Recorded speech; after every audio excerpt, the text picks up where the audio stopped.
We've got two key members of the design team here, Patrick and Tom. Patrick is a field biologist and Tom is a landscape architect. A big theme in this project was bringing the outdoors in and trying to get a good sense of how this site may have performed before there were any people here at all. So, Patrick, can you tell us a little bit about some of the work that you did on the getting a sense of what this site was like? We wanted to get a good before picture was the first thing we wanted to do. So then as the landscaping gets installed, the native plants get installed as part of the project, then we can see sort of a long-term view of a change in abundance or different diversity of species that come in to utilize the site, and we can document that over time. Over time in our area, we've basically wiped out all the native grazing animals, and then we reintroduced cattle, or introduced cattle, I should say.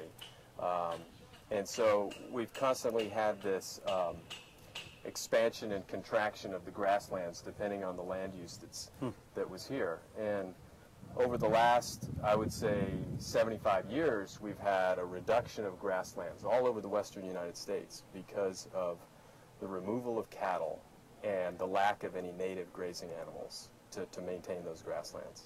So, Tom, is it typical to work with a field biologist on a project like this, a residential home? Not generally on a residential project, but when there are usually extreme environmental conditions or aspects that we're trying to look at, we utilize services like that. But because of the integrated nature of the design of this project, from a landscape standpoint, energy, hydrology, all the various disciplines that are involved, it was important to layer that in.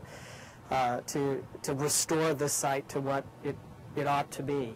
So it's interesting, it seems like Patrick has to be a bit of a jack of all trades, but you just mentioned all the things you've got to keep track of.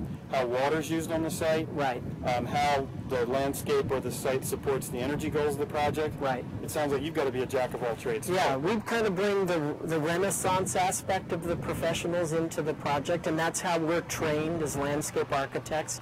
We look at it at a macro level on how does this site fit into the context of this geography here, as well as down to site specifically, what is the carrying capacity of this piece of property into the larger landscape and the impact that we're making on it. We're taking a 50-year-old residence that was cut into a hillside conventionally at that time, taking non-native species of plant material and other building products on this site. How do we then restore it back to the greatest extent possible so that it is most like the landscape that was here that preceded the original construction? And we needed a good baseline study of both plant material as well as wildlife biology on how can we then not only just recreate a native landscape, but make it benefit and make it better than what would have been here before. So, you have to balance that with the energy goals, with the water needs. Sounds challenging, but a lot of fun, frankly. Oh my gosh, yeah. And each time a different consultant brought new or improved information, like Patrick's camera or things like that, things would shift and there'd be a ripple effect through all the consultants.